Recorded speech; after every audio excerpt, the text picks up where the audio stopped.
ہمارے حضرت مرشد عالم رحمۃ اللہ علیہ کے ایک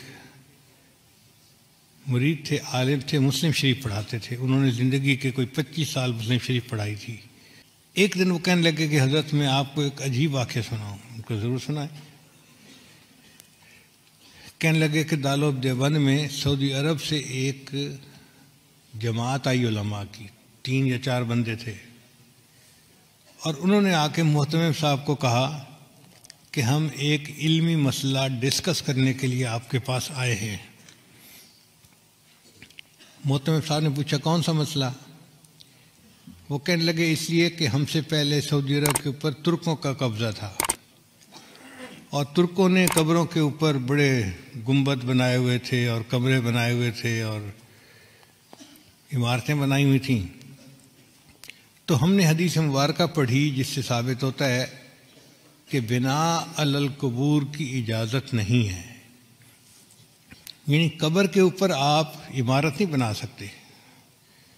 اس لیے سنت عمل یہی ہے کہ قبر کھلے آسمان کے نیچے ہو، اس کے اوپر کوئی کمرہ، کوئی قبہ ایسا نہیں بنانی چاہیے. تو جنت بقیع میں جتنے قبے بنے ہوئے تھے ہم نے سب گرا دیے. اب مسئلہ آیا گنبد خضرا کا. تو کچھ علماء کہتے ہیں کہ حدیث مبارکہ کی روشنی میں ہمیں گنبد خضرا کو بھی گرا دینا چاہیے. تو ہم نے جو بادشاہ ہے اس کو اپنی ریکمنڈیشن دیں. بادشاہ نے کہا کہ نہیں، یہ امت مسلمہ کا مسئلہ ہے، پہلے تم مختلف ملکوں میں جا کے علماء کو اپنے کانفیڈنس میں لو، اگر سب متفق ہیں تب قدم اٹھائیں گے، ورنہ نہیں اٹھاتے. تو ہم علماء کی جماعت آپ سے بحث کرنے کے لیے آئے ہیں کہ کیا یہ حدیث مبارکہ صحیح ہے، اور اگر صحیح ہے تو اس پر عمل کرنا پڑے گا. محتمم صاحب نے کہا کہ جی مجھے آپ 3 دن کا وقت دیں، میں سب علماء کو اطلاع دوں تاکہ وہ یہاں آ جائیں، اور پھر ہم اس بارے میں اپنا موقف آپ کے سامنے ظاہر کریں. ان کا ٹھیک ہے، ہم 3 دن دارالعلوم میں مہمان بن کے رہتے ہیں. محتمم صاحب نے بڑے بڑے علماء کو دعوت دے کے بلا لیا. وہ فرماتے ہیں کہ دارالعلوم دیوبند میں وہ دیکھنے والا وقت تھا، بڑے بڑے سب علماء، جید علماء ایک جگہ پر جمع تھے، جبال العلم سب ایک جگہ اکٹھے تھے. اور جو آخری رات تھی وہ تو پوری رات ہی علماء اس مسئلے پر آپس میں ڈسکس کرتے رہے، کتابیں پڑھتے رہے، اور کچھ لوگ روتے رہے، دعائیں مانگتے رہے کہ یا اللہ بہت نازک مسئلہ ہے، ہم سے اس کے کرنے میں کوئی کمی نہ رہ جائے، کوتاہی نہ ہو جائے. اگلا دن ہوا، عصر کی نماز کے بعد مجمع بیٹھا تھا، تو محتمم صاحب نے ان علماء کو کہا کہ جی آپ سب علماء کے سامنے اپنا موقف پیش کریں، پھر جواب ہم دیں گے. تو ان کے جو امیر تھے وہ کھڑے ہوئے اور انہوں نے بیان کیا کہ بخاری شریف کی یہ حدیث ہے، اور اس سے ثابت ہوتا ہے کہ بناء علی القبور کی اجازت نہیں ہے. تو ہم نے جنت بقیع کے اندر تو قبروں پر جتنی عمارتیں تھیں سب گرا دیں. اب مسئلہ ہے گنبد خضرا کا. تو ہم آپ لوگوں سے یہ پوچھنے آئے ہیں کہ بتائیں کیا اس حدیث کے اوپر آپ کو کوئی اعتراض ہے، کوئی جرح ہے کسی راوی کے اوپر، یا کوئی کمی کسی طرح کی بھی ہو، کوئی شغم ہو تو بتائیں. تو جب انہوں نے پوچھا تو تھوڑی دیر کے لیے سارا مجمع خاموش. کہیں کہیں سسکیوں کی آواز آتی،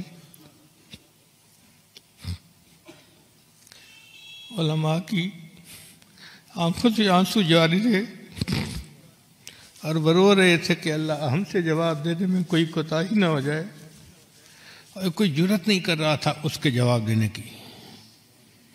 اتنے میں حضرت اقدس تھانوی رحمۃ اللہ علیہ کھڑے ہوئے، اور حضرت نے فرمایا کھڑے ہو کر الحمدللہ اللہ نے اس مسئلے میں مجھے شرح صدر عطا فرما دی ہے. تو اس نے پوچھا کہ شرح صدر سے کیا مراد ہے؟ حضرت نے فرمایا کہ شرح صدر یہ کہ یہ حدیث بالکل صحیح ہے، اس کے کسی راوی کے اوپر کوئی اعتراض نہیں ہے، کوئی جرح نہیں ہے، اور ہر لحاظ سے یہ حدیث صحیح بھی ہے سند متصل کے ساتھ، اور صحیح مضبوط ہے مضمون اس کا۔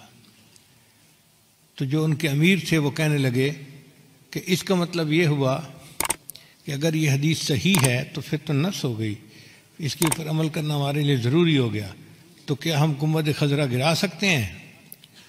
تو حضرت تھانوی نے جواب دیا، یہی تو شرح صدر ہے جو اللہ نے مجھے عطا فرما دیا، حدیث بھی صحیح ہے لیکن آپ گنبد خضرا کو گرا نہیں سکتے۔ اس نے کہا آپ کیسی باتیں کر رہے ہیں، جب حدیث صحیح ہے تو پھر اس گنبد خضرا کو گرانے میں رکاوٹ کیا ہے؟ حضرت نے فرمایا اس کی وجہ یہ کہ حدیث پاک کے مطابق بنا علی القبور کی اجازت نہیں ہے، کہ قبر کے اوپر کوئی عمارت، کوئی کمرہ، کوئی جبہ کبہ بنانے کی اجازت نہیں ہے۔ گنبد خضرا کا معاملہ الگ ہے، یہاں عمارت پہلے تھی، یہ حجرہ عائشہ تھا، اور نبی علیہ السلام کی قبر مبارک بعد میں اس کے اندر بنائی گئی، لہذا اب اس عمارت کو کوئی بندہ گرا نہیں سکتا۔